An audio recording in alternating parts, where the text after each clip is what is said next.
Shalom.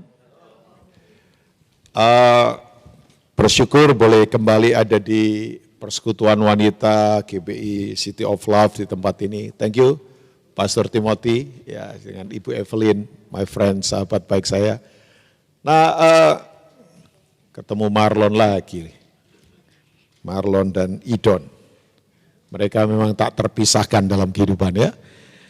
Oke, saya coba sodorkan buat ibu-ibu, tapi ada bapak juga di sini, tentang yang disebut dengan highway atau jalan yang tinggi. Ini jalannya Tuhan kan.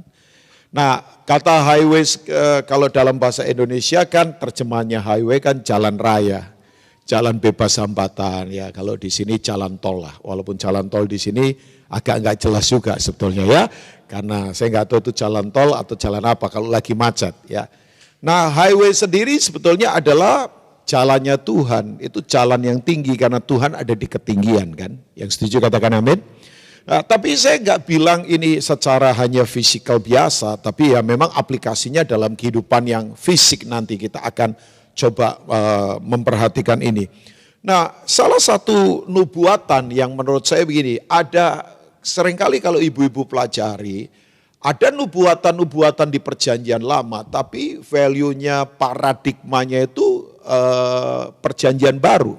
Walaupun kitab ini kitab perjanjian lama. Misal, ada beberapa kitab yang nubuatan, tapi nuansanya memang perjanjian baru. Nah, salah satunya adalah kitab Yesaya. Yesaya ditulis itu kira-kira 700 tahun sebelum Yesus lahir sebagai manusia.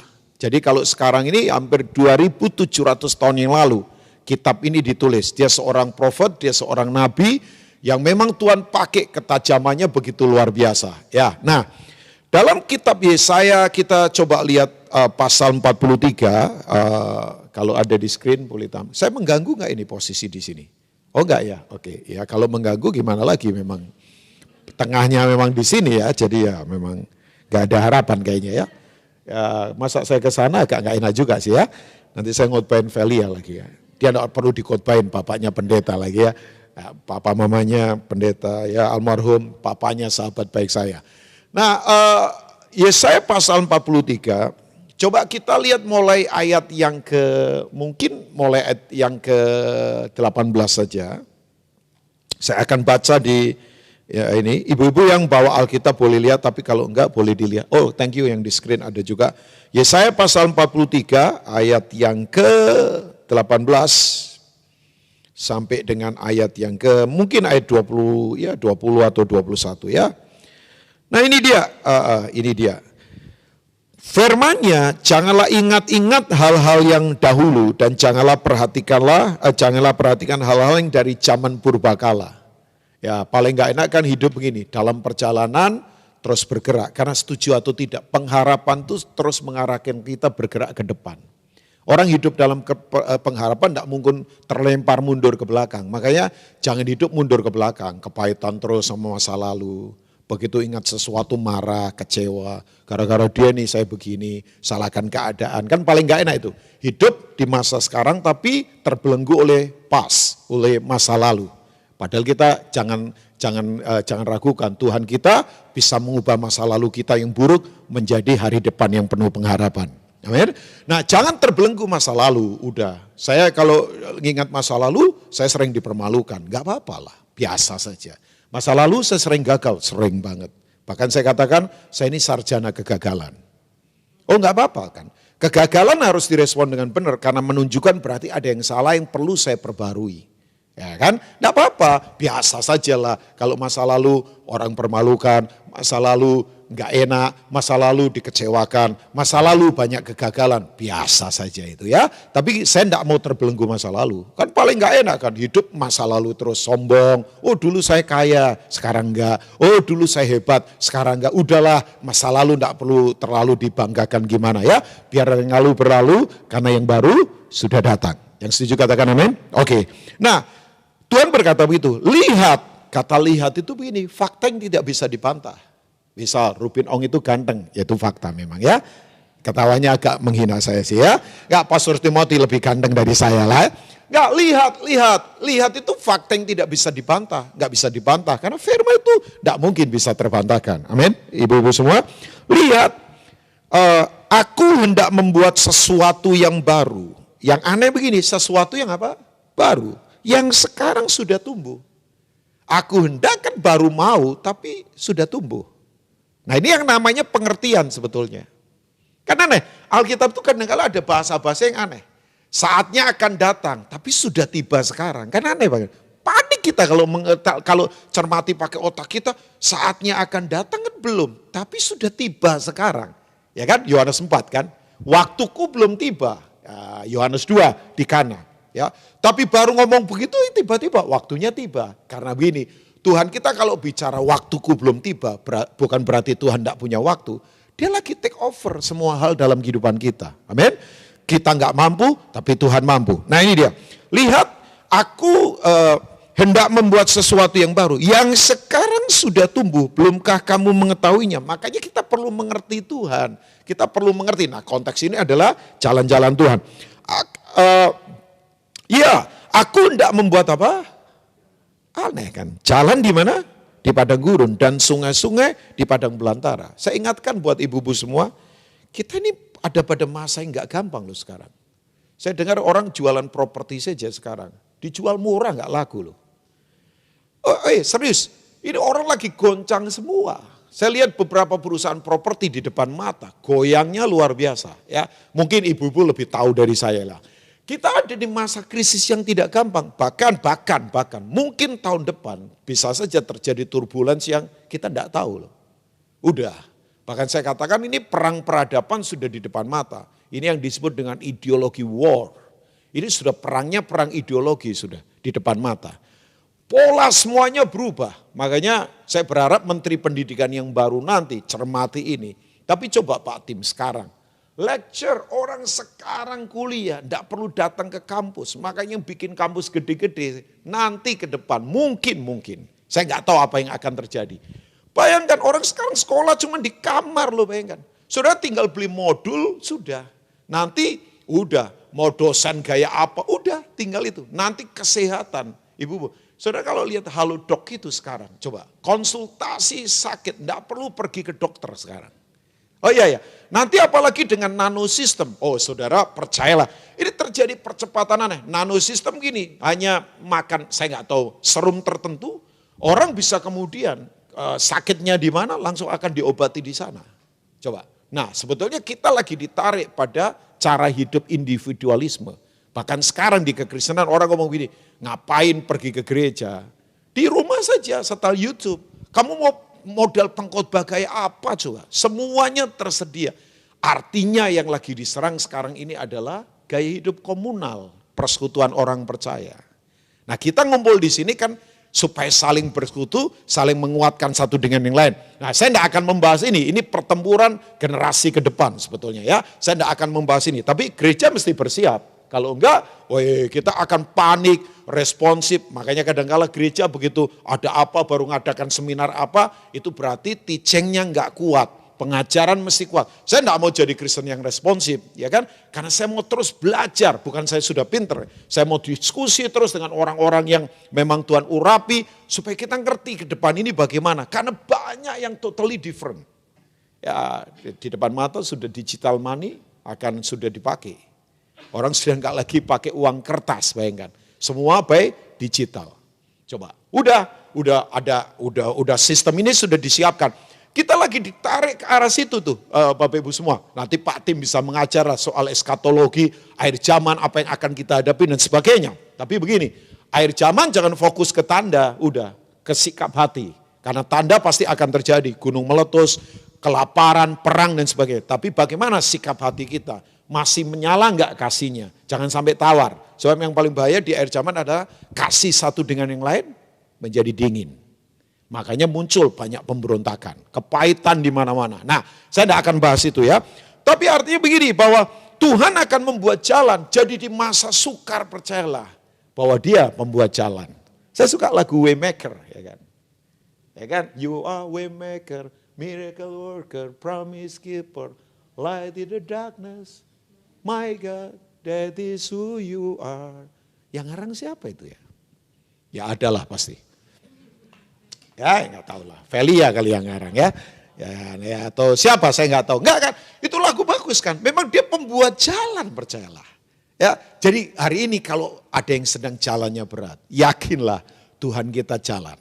Loh, Yesus berkata, I am the way and the truth and the life. Bahwa dia adalah jalan, dia kebenaran, dia adalah kehidupan. Yohanes pasal yang ke-14 ayat yang ke-6. Kita tahu itu ya. Oke. Nah, ayat yang ke-20, ya coba sampai ayat 21 mungkin.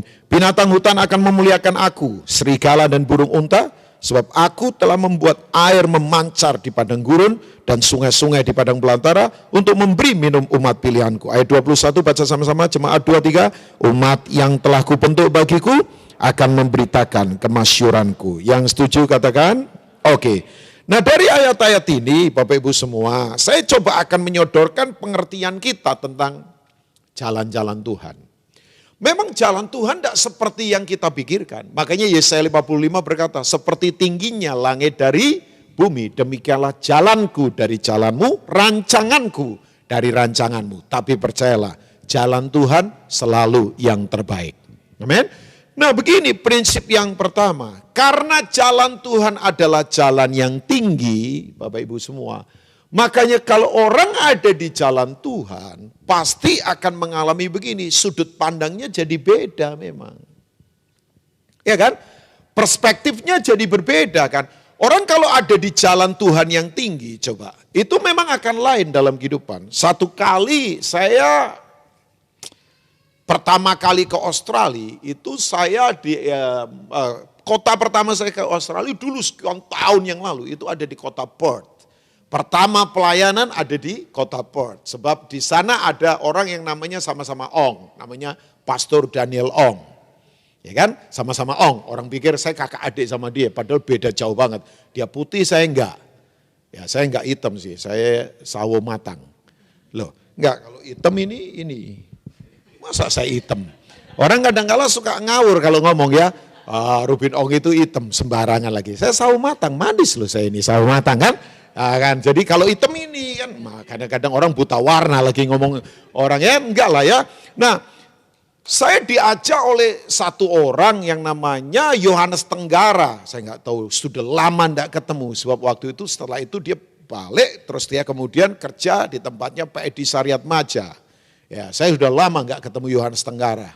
Ya, saya nggak tahu pernah dengar orang ini atau tidak. Itu salah satu orang yang melayani pergerakan youth sekian puluh tahun lalu di Perth, bayangkan. Nah, ya saya waktu ke Perth, ya ketemu satu ibu-ibu juga di bandara. Saya tanya, ibu mau kemana? Oh iya, saya mau juga ke Australia. Oh iya, ke kota mana? Saya ketawa. Ibu ini ngomong, saya mau ke Perth, Pak. Oh, saya kaget. Oh, Perth. Saya tanya, Perth itu mana di Australia? Oh ternyata Perth ya. Jadi dia pertama kali ke Australia. Saya mau kunjungin anak di Perth, Pak. Karena dia baru keterima kerja.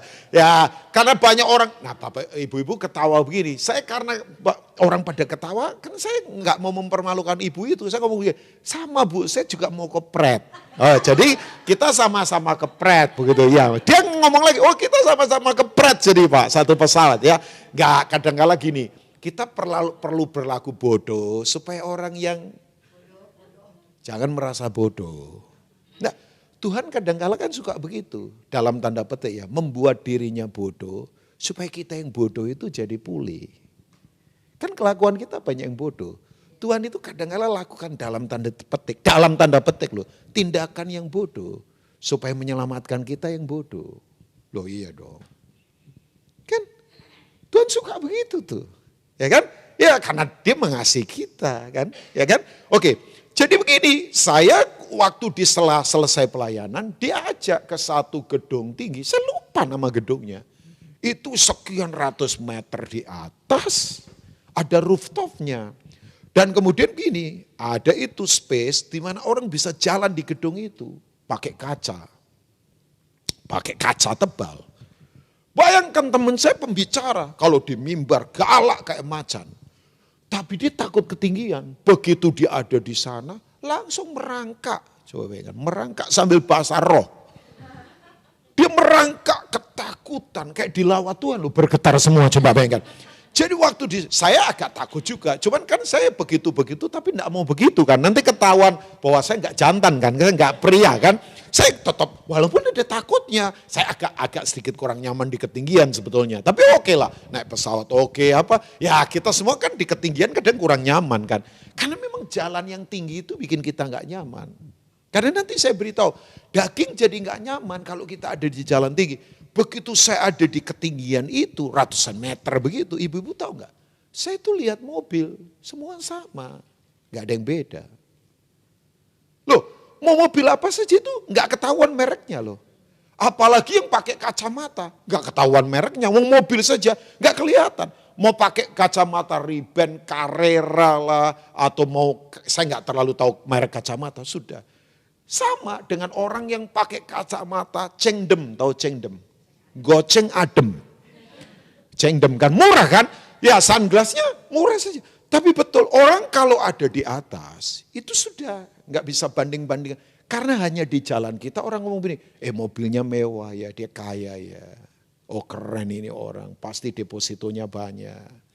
Di jalan kita orang saling compare satu dengan yang lain. Kita suka banding-bandingkan kehidupan. Makanya banyak orang stres di situ kan.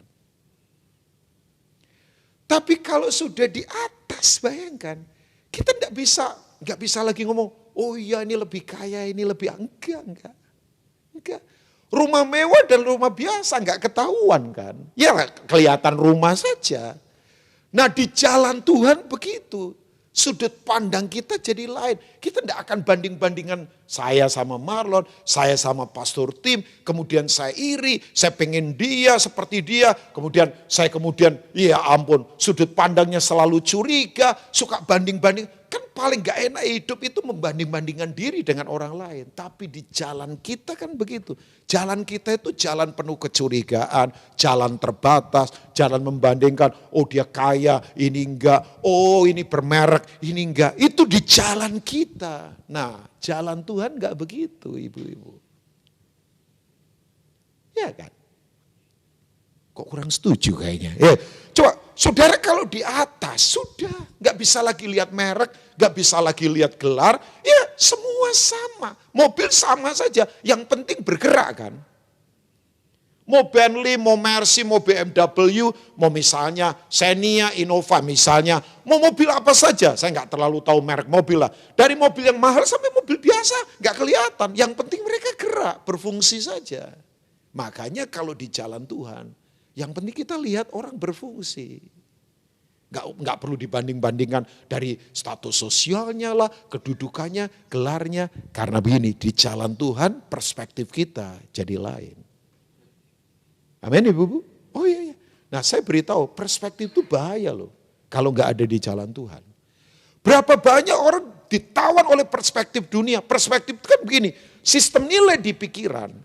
Yang kita yakini apa, untuk kita merespon terhadap semua stimulus yang terjadi di sekitar kita. Ya ampun kayak dosen saya ini ngajarnya ya. Nah lah biasa saja itu, tiba-tiba saja muncul kata-kata itu. Nah perspektif itu kan begini, enggak usah terlalu bingung. Sistem nilai apa di pikiran yang kita yakini, sehingga kita merespon semua apa saja stimulus yang terjadi di sekitar kita. Makanya orang begitu melihat keadaan sombong, ada di situasi yang kemudian gampang ya menghakimi orang lain, merasa orang lain lebih remeh, dia lebih hebat. Berarti begini, sudut pandangnya perlu diubah. Saya tidak mau perspektif saya ditawan dunia. Tidak ada urusan lah. Masa hidup saya dihargai dengan barang, dengan kedudukan, dengan uang. Enggak lah, enggak. Saya mau perspektif saya ditawan oleh firman saja. Kalau enggak stres kita loh bayangkan. Banyak orang kadang bertempur enggak perlu loh ibu-ibu semua. Coba. Kan perspektif itu menawan kita loh coba. Menawan kita. Oke, saya coba lihat contoh perspektif yang ngeri ya dari perspektif agamawi. Let's see Yohanes 8. Saya sebetulnya enggak bermaksud membaca ayat ini karena tapi tiba-tiba Tuhan ingatkan saja ayat ini. Ini kan peristiwa tentang wanita yang tertangkap berbuat zina. Ya kan? Tertangkap basah berbuat zina. Yang nangkap itu orang-orang agamawi yang sombong-sombong. Orang-orang Farisi ahli-ahli Taurat ya. Aneh ya, mereka kok bisa menangkap orang yang sedang berbuat zina. Berarti ngintip mereka itu. Memang agamawi itu kalau nggak punya kerjaan sukanya ngintip-ngintip begitu ya. Ngintip kesalahan orang, ngintip kekurangan orang. Ayat dipakai untuk menghakimi orang. Aduh itu paling-paling sudah paling-paling ya. Rasa sombong, perspektifnya itu begini. Selalu merasa diri paling benar. Padahal begini, dalam hidup itu udah enggak usah merasa benar. Benar saja. Amin. Sudah enggak usah merasa pinter saja. Kayak saya tadi saya katakan, saya tuh enggak usah merasa ganteng. Lah memang ganteng kok. Dan beaminkan, kamu gak amin kan sama kakakmu. Tapi Idon lebih ganteng dari saya. Ya, Idon ganteng, udah ada. Ini asli Ambon yang ganteng, percayalah ya. Sebab ada Ambon yang pura-pura ganteng, tapi ini ganteng lah, enggak lah. Banyak kan Ambon ganteng-ganteng. Nah, orang kalau saya beritahu buat Bapak Ibu semua, kalau orang punya jalan Tuhan itu lain memang. Nah, ini orang-orang ahli agamawi menangkap orang. Kemudian begini, wanita ini coba diikat dengan perspektifnya mereka. Bahwa yang begini harus mati. Gak ada solusi. Ngeri kan? Iya kan? Ngeri kan? Orang coba dihukum, orang coba ditarik ke standarnya mereka. Padahal mereka sebetulnya orang-orang munafik semua. Yang mungkin saja mereka selingkuh tapi gak ketahuan kan. Iya kan? Yang mungkin mereka saja bobrok sebetulnya. Penggemar seks bebas juga, tapi tidak ketahuan mungkin. Jadi wanita ini ketangkap. Nah tujuannya memang nyerang Yesus. Pagi-pagi Yesus lagi ngajar di sekitar bait Allah, dilempar ini wanita. Waduh. Perspektif yang sombong itu paling ngeri sih memang. Dan banyak orang begini kan sekarang, dijerat oleh perspektif dunia. Kita kalau nggak hati-hati, ibu-ibu semua, standar kita sekarang dijerat, ditawan oleh dunia loh. Ngeri loh. Ada orang kalau nggak pakai standar tertentu, hidup dalam kondisi tertentu, nggak akan diterima oleh lingkungan tertentu. Kan? Nggak ada kan ada. Ya saya tahu ibu-ibu lebih ngerti dari saya lah. Sampai maaf ya, kadang-kala ada orang yang begini, ngutang-ngutang, gaya hidupnya perlente tapi keropos betulnya. Banyak yang begitu. Karena memang perspektif dunia menawan begitu luar biasa. Oh iya. Saya tahu saya ada di kota di mana kalau saya tidak kembali ke prinsip firman.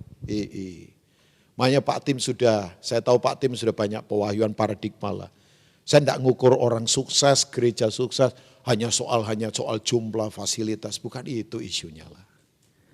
Nah kalau jumlah banyak City of Love nikmati anugerah Tuhan, tapi kan bukan itu ukuran kita. Apakah perspektif kita kembali ke dasar prinsip firman Tuhan? Sorry ya, buat apa gede-gede misalnya keropos, banyakkan pengembira, cheerleader begitu, yang sorak-sorak di pinggir lapangan basket begitu kan. Ya para penonton yang gak terlibat dalam permainan, dalam pertandingan.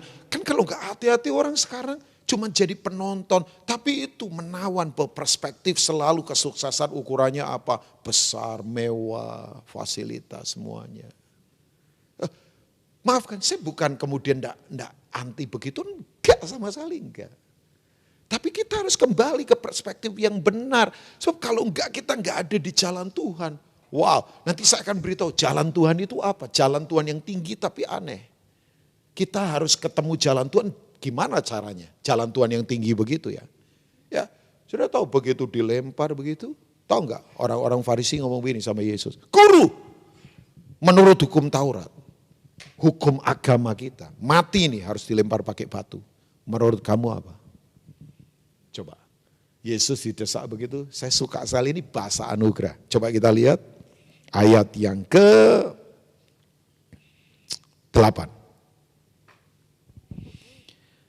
Atau ayat yang ke-6 bagian B, terus kemudian kita ke ayat 7 saja. Sampai ayat 8 kita baca di ayat-ayat ini.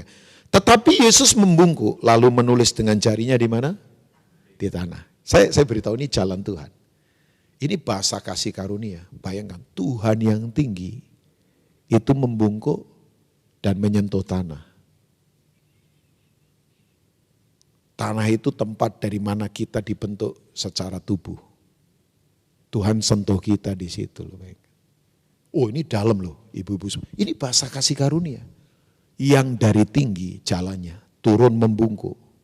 Nyentuh ke tanah di mana kita secara daging dari debu. Tuhan sentuh itu, bayangkan. Saya waktu melihat ini, ya ampun. Ini kerendahan hati tingkat tinggi. Kita jangan pikir Tuhan itu biasa. Tuhan sangat sakral. Makanya enggak usah takut sama setan. Hormati Tuhan yang begitu hebat. Amin ibu-ibu. Dia turun ke bawah, dia sentuh tanah. Kemudian apa yang dia katakan? Ayat yang ke-7. Dan ketika mereka terus-menerus bertanya kepadanya, ia pun bangkit berdiri dan berkata kepada mereka, barang siapa di antara kamu tidak berdosa, hendaklah yang pertama melemparkan batu kepada perempuan itu. Saya suka ayat ini. Lalu ia membungkuk pula dan menulis di tanah. Bahasa anugerah lagi. Nanti kita tahu satu persatu pergi. Tahu Bapak Ibu, mereka nanti ahli-ahli Taurat ini pergi satu persatu. Kan gak ada orang yang lahir tanpa dosa. Iya kan? Satu persatu pergi. Dan yang hebat Alkitab katakan, yang pergi mulai dari yang tua dulu, diikuti yang muda. Kenapa yang tua pergi dulu?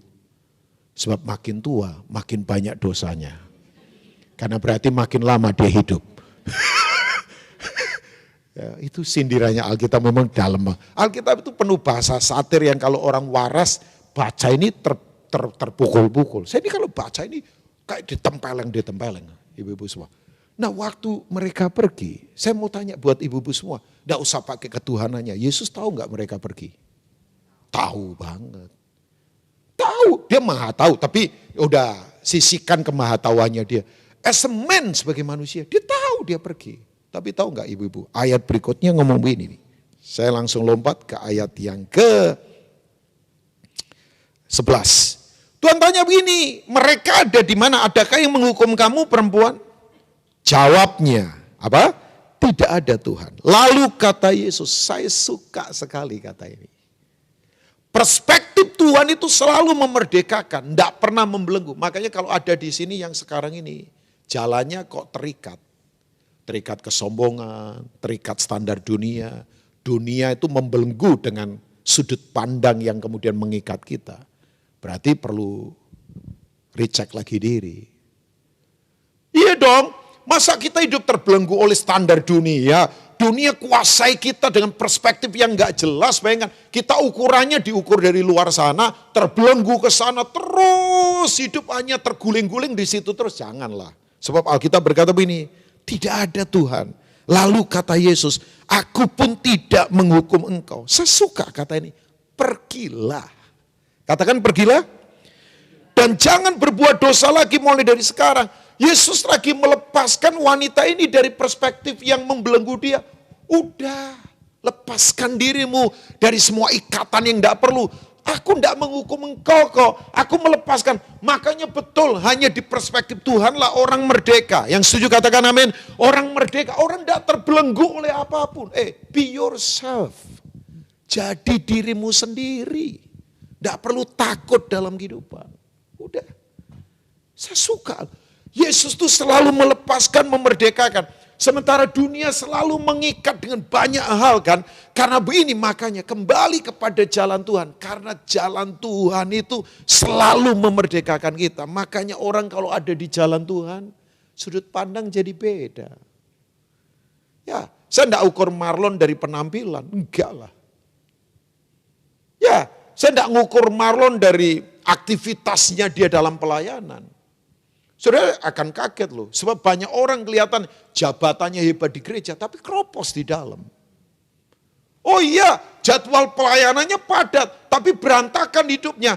Karena sekali lagi begini, bahwa kalau kita ada di jalan Tuhan, lain memang sudut pandang kita. Nah, kembali lagi, saudara mau ada di jalan Tuhan? Oh kurang mantap, saudara mau ada di jalan Tuhan? Jalan Tuhan yang tinggi, highway itu, jalan Tuhan yang ada di atas. Itu hanya bisa ditemui kalau kita memiliki yang disebut dengan ini, the road of humility, jalan kerendahan hati. Tuhan kan tinggi kan, ya kan? Ketinggian Tuhan tidak terbatas. Makanya saya tidak mau ukur Tuhan, oh Tuhan itu gimana? Gak terbatas, bayangkan, gak terbatas. Makanya kadang-kala hati-hati, ada satu anak, saya duduk di satu kali saya pelayanan di Australia, duduk dengan satu anak, teenager, belasan tahun. Saya suka bergaul sama anak muda, dan dia ngomong begini sama saya, Pastor Rubin, Dia waktu itu panggil saya Om Rubin. Saya ngomong, jangan panggil Om dong. Nanti kayak Om Girang begitu kan gak enak saya. Panggil, ya secara usia sebenarnya layak dipanggil Om lah. Om Tim begitu kan, sudah layak lah Om Tim ya. Bu Evelyn layak lah Om Tim, coba bayangkan seumuran kan kita. Nah kan waktu dia panggil Om, saya ngomong, ya boleh lah Om, tapi jangan panggil Om lah ya kan. Gak enak juga. Ya saya ngomong, panggil saja Pak Rubin boleh lah, sebenarnya sama juga lah ya. Nah dia ngobrol-ngobrol sama saya, tahu nggak? Dia ngomong ini sama saya kaget loh. Om Rubin, kita itu kalau lihat Tuhan kan kadang-kala kok dibatasi ya. Saya tanya kenapa? Iya, misalnya begini, kok ada tempat yang begitu besar namanya sorga, tempat ini. Tuhan ada di dalamnya. Berarti kan Tuhan lebih kecil daripada tempat. Saya kaget. Coba. Loh, kan Tuhan itu besar. Tak terbatas, jalannya tak bisa dibatasi. Masa Tuhan kok dikurung tempat? Bahwa ada tempat besar, kerajaan sorga begitu, Tuhan ada di dalamnya. Saya kaget. Saya begitu dengar ini, bayangkan urat agama saya agak kecepet waktu itu ya. Karena memang ada urat agama yang perlu dipotong ternyata. Saya sampai ngomong sama dia begini, tadi pagi kamu sarapan apa? Kok pinter begini, coba bayangkan. Terus saya ngomong begini, makanya dia berkata, makanya Pastor Rubin, kalau orang berpikir surga hanya tempat melulu, banyak orang suka mau pergi ke tempat itu tapi belum tentu suka sama yang punya tempat. Sorry ya, kita ini kan paling suka ke surga tapi belum tentu suka pemiliknya. Kurang tersindir kayaknya ya. Dan saya beritahu, semua pengajaran agama memang mengajak ke tempat itu. Makanya begini, saking cintanya tempat itu, orang halalkan segala cara, termasuk korbankan orang lain dan menganggap benar hanya ke tempat itu. Padahal tujuan tertinggi kita adalah seperti Yesus kan. Amin. Loh, kok kurang setuju dengan saya? Iya kan tujuan kita tertinggi pasti. Saudara kalau dapat pemiliknya, tempatnya pasti saudara dapat. Misal, saya suka rumahnya Pak Tim. Belum pernah diundang sih. Ya, sama-sama sibuk. Memang akhir zaman pendeta sibuk semua sih ya. Pak Tim juga mau ngomong, ala sibuk juga ternyata ya. Nah, misalnya begini, contoh saja. Saya suka tempatnya Pak Tim. Atmosfernya, makanannya, kan surga berkat tempat, enak. Tapi saya enggak suka Pak Tim, kan kurang ajar. Banyak dari kita kan suka begitu. Hanya suka surga tapi enggak suka Yesus. Karena jalannya Yesus itu enggak enak. Jalan Yesus ada 3. Penderitaan daging. Makanya Paulus berkata begini, aku kuasai tubuhku, latih. Tahu enggak bahasa aslinya? Dia pukuli tubuhnya sendiri sampai memar. Tubuh ini kalau enggak dipukuli, inginnya yang enggak. Inginnya yang mewah, inginnya yang sombong, makanya harus dipukuli terus. Nah sayang diterjemahkan oleh satu aliran penderitaan. Yang enggak mau kaya, yang enggak mau sukses, ngemis di pinggir jalan, menderita, tinggal enggak mau di rumah, di kawasan kumuh supaya suci. Itu salah sebetulnya. Karena dia terjemahkan secara harfiah. Tapi jalannya Yesus yang pertama adalah penderitaan batin, penderitaan daging. Yang kedua jalan Yesus apa? Servanthood, kehambaan. Yang ketiga jalan Yesus adalah kerendahan hati. The root of humility. Nah, jalan Tuhan yang tinggi, Tuhan yang tak terbatas. Susah kan mencapainya. Tapi bersyukur, Yesus turun jadi manusia untuk memberi teladan bagaimana hidup di jalan Tuhan. Oke, Filipi 2 ayat yang kelima. Let's see ya. Nah ini kita nih kalau nggak ada di jalan Tuhan, Bapak Ibu semua, kita nggak akan kuat. Oke. Nah ini yang disebut dengan, coba perhatikan, ini yang disebut dengan teologi ya. Ada yang tahu nggak teologi apa? Marlon, ini teologi apa ini? Ada yang pernah belajar? Teologi apa? Velia, pernah tahu nggak ini teologi apa? Nah, ini teologi, yang sekolah teologi ya pasti pernah diajar inilah. Kecuali lupa ya, kalau lupa ya susah ya. Memang akhir zaman banyak yang lupa sih. Punya utang lupa itu akhir zaman ya. Punya istri lupa itu memang akhir zaman. Jadi kalau memang banyak orang lupa sekarang, memang akhir zaman sudah dekat. Hendaklah kamu, ayo baca sama-sama Bapak Ibu. Masih sama-sama saya, masih konsentrasi ya sebentar ya. Hendaklah kamu dalam hidupmu bersama menaruh pikiran dan perasaan yang terdapat juga dalam Kristus Yesus. Ini yang disebut dengan teologia kenosis. Teologia turun ke bawah. Jadi ini yang disebut dengan jalan turun ke bawah, jalan kehambaan, kenosis teologia. Jadi jalan Tuhan yang tinggi hanya bisa didapat waktu kita itu rendah hati, turun ke bawah. Jadi kalau kita tidak turun ke bawah rendah hati, ya kita susah ketemu jalan Tuhan. Gak bisa. Gak bisa. Saya paling gak setuju kalau orang ukur rendah hati hanya dari low profile. Enggak lah, sorry ya. Ada orang kelihatannya low profile tapi tetap sombong juga. Ada. Makanya saya gak setuju kalau ada orang berkata begini. Orang kaya itu sombong. Saya nggak setuju sih. Ya walaupun ada orang kaya sombong. Tapi kalau orang berkata, orang kaya itu pasti sombong. Enggak. Wong saya ketemu beberapa orang kaya nggak sombong juga. Malah saya ketemu banyak orang miskin tapi sombong. Nah itu banyak juga. Nah karena ini ini kan bukan soal. Nah.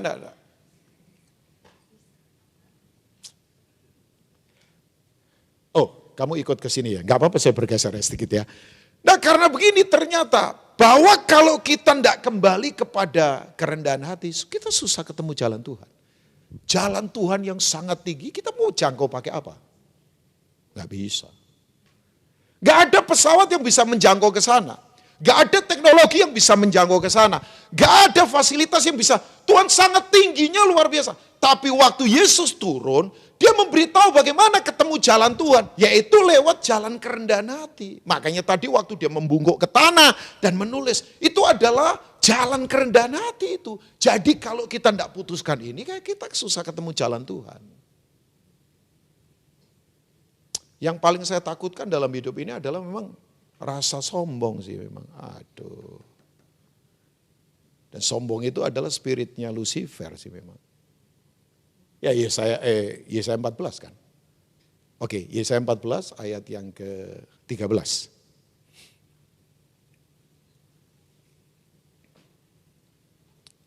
Yesaya 14 ayat 13. Coba.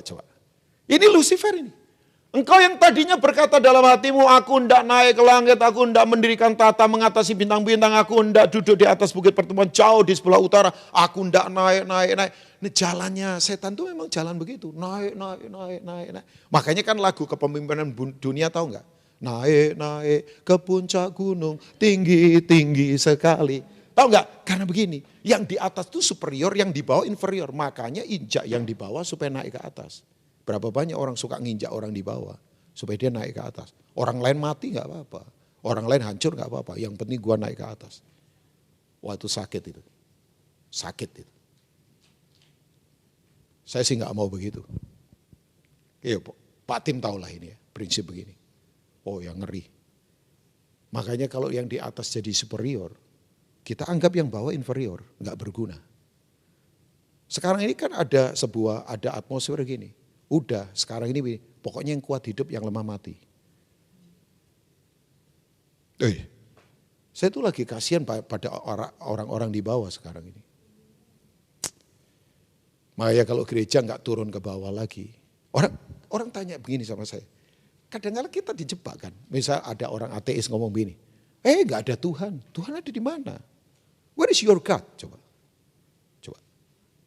Tuhanmu ada di mana? Coba.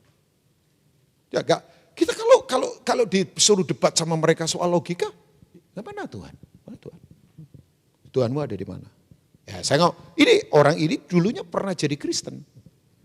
Makanya saudara hati-hati nyekolahkan anak kayak ke Amerika ke apa gitu. Bayangkan saya punya anak rohani, punya anak sekolah di Amerika, ngajak debat sama saya. Padahal dulu saya ajar juga. Sampai dia ngomong begini sama saya, dulu mau mati gara-gara sakit.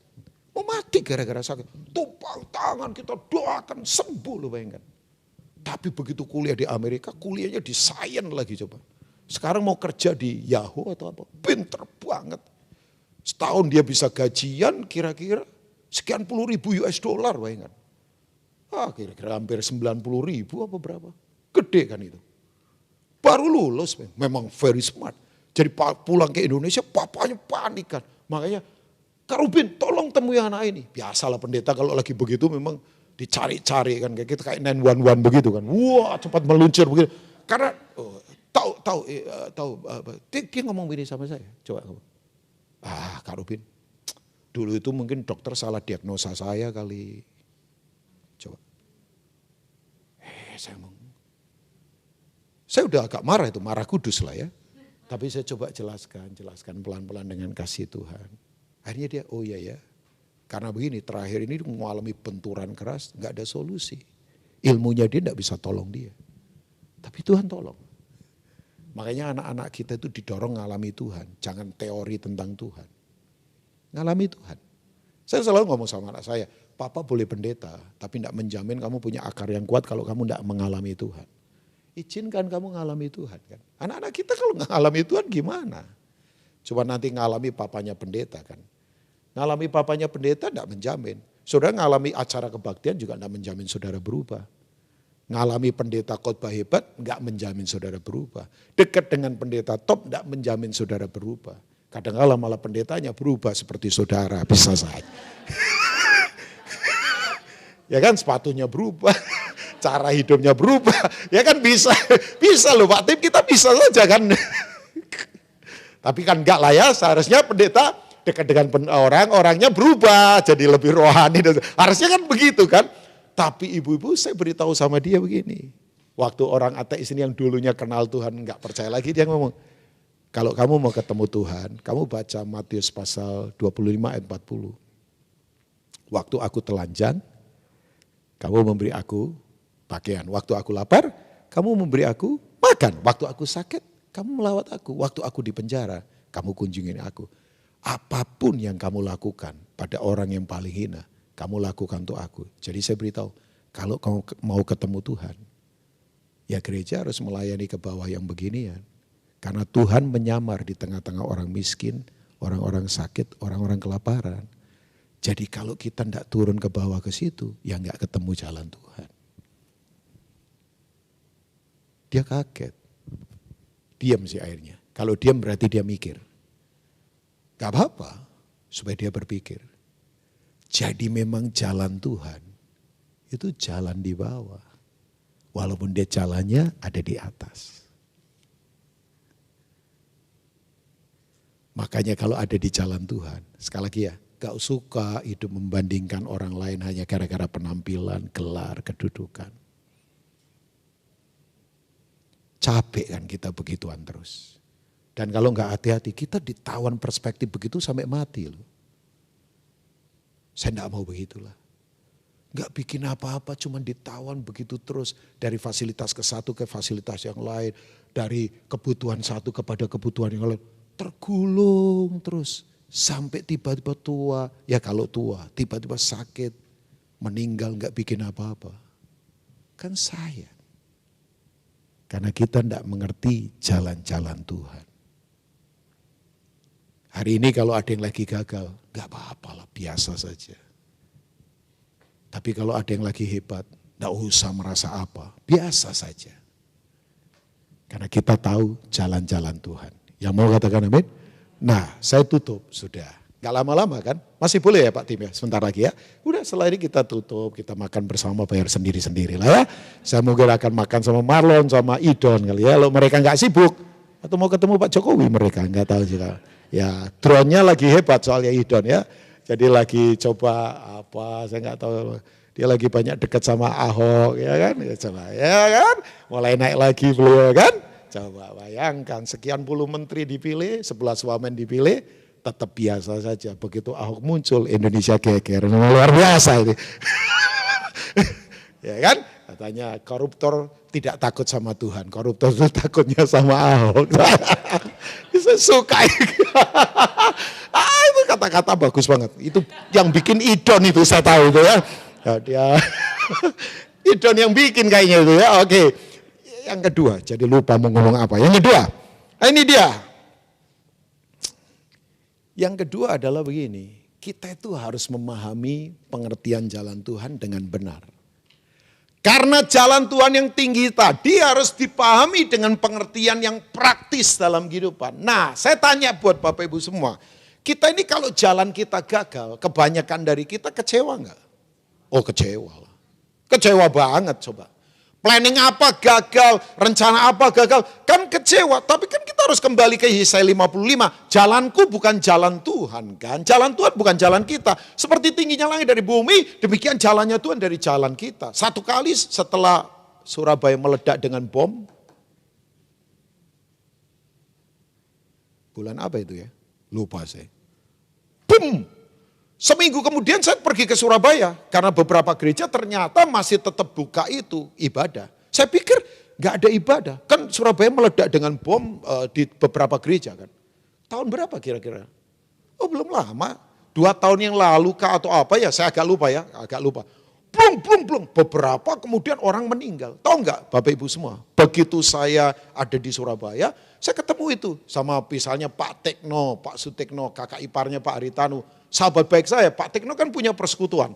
Terus kemudian ketemu beberapa orang full gospel, ketemu beberapa teman-teman saya. Kita ngobrol itu di kafe yang biasanya rame sepi. Di daerah Ciputra World, di HR Muhammad situ. Majen Sungkono, sorry ya. Itu kan mall besar. Nah seringkali rame di situ. Sepi. Lagi ngobrol saja kiri kanan ngobrol. Saya lagi sedih, kok Surabaya bisa kebobolan? Ya kalau ngomong politik Surabaya cukup stabil. Kalau ngomong tentang kekuatan Muslim di Indonesia, Surabaya cukup kuat lah. Ya NU kan ada di sana pusatnya. Kita kalau ngomong ini kan, semuanya kelihatan stabil. Tapi kecolongan Surabaya. Tiba-tiba meledak, dong beberapa tempat dan ada korban. Nah tahu nggak ibu-ibu semua, ada satu pertanyaan yang aneh, yang saya nggak bisa jawab. Pak Rubin, kan kita anak Tuhan dilindungi. Kenapa ya ada orang mau pergi ke sekolah minggu, kalau lagi ngantar anaknya 2, namanya Ibu Dewi kalau nggak salah. Anaknya diantar ke parkiran, tiba-tiba bom meledak. Jadi anaknya kayak dalam tanda petik seperti jadi tamengnya dia. Karena dianya hidup, tapi anaknya ini jadi mati. Kecipratan paku dan bong mati dan sebagainya.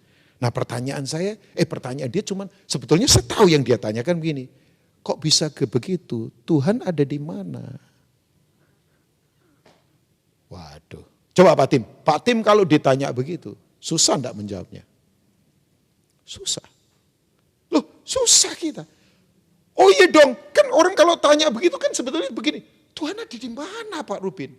Ya saya nggak tahu dia mau jebak saya atau memang standar rohaninya masih perlu didewasakan. Tapi kan saya nggak berdebat soal itu. Cuman kalau saya jawab sebenarnya gampang. Misalnya ini bukan jawaban. Ya saya nggak berani menjawab, tapi saya bisa ngomong begini. Ya siapa tahu Pak, daripada nanti kalau gede murtad tinggalin Tuhan, mati kan nggak selamat. Kan mati bukan tragedi. Mending sekarang ini meninggal dulu dalam Tuhan. Daripada nanti anak ini misalnya dalam perjalanan sekian puluh tahun lagi murtad tinggalin Tuhan mati. Kan sayang. Loh tapi kan itu bukan jawaban. Walaupun itu bisa jadi jawaban. Kalau saya ngomong begitu kan gak enak kan. Tapi ya sudah saya diam saja. Tapi saya ngomong begini, Pak saya gak tahu. Ada the great secret dalam kehidupan yang kita gak ngerti. Ya Cik Meing punya anak misalnya. Nah yang lalu meninggal kan. Orang tanya. Coba. Nah begini ternyata.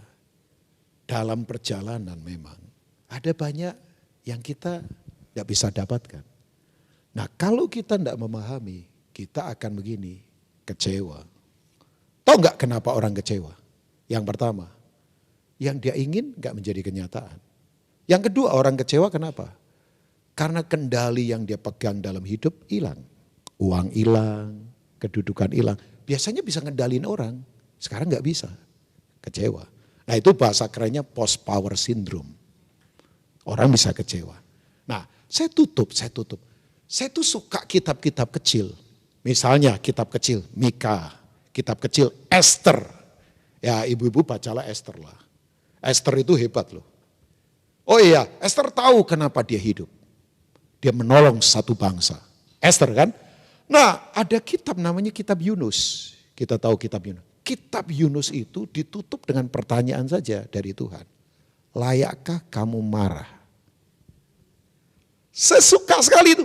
Tuhan lagi tanya sama Yunus, ini pertanyaan buat kita. Kamu layak enggak untuk marah?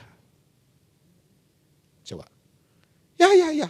Nah, kenapa Yunus marah? Karena begini, Yunus tertawan oleh doktrin bahwa begini, orang-orang yang berdosa harus mati. Bangsa yang tidak takut sama Tuhan harus dihukum. Itu doktrinnya Yunus. Nah, kita coba lihat beberapa ayat setelah ini kita selesai.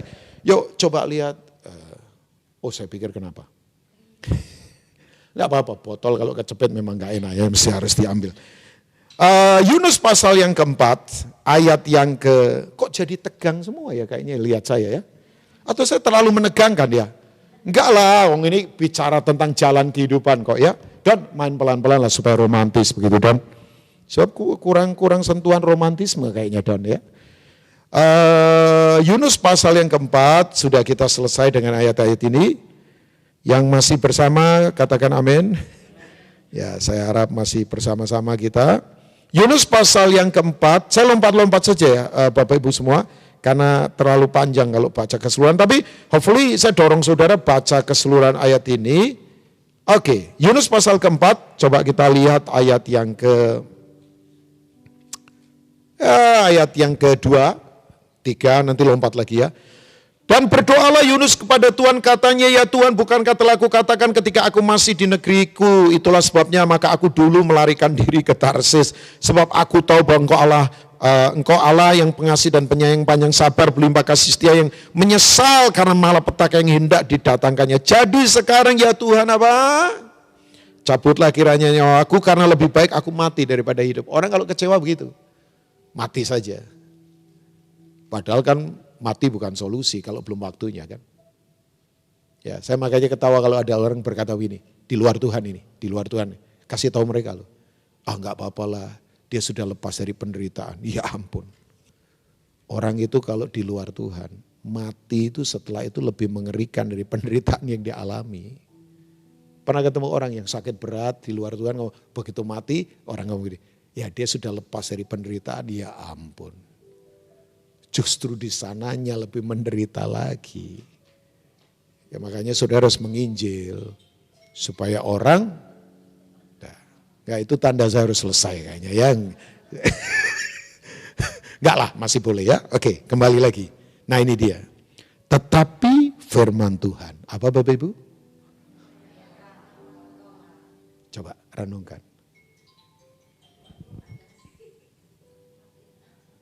Layak enggak kita marah? Coba. Kadang ya, yang enggak sesuai seperti yang kita harapkan terjadi, kita marah loh. Layak enggak engkau marah? Ya. Enggak, merenung saja. Kita kan paling begitu.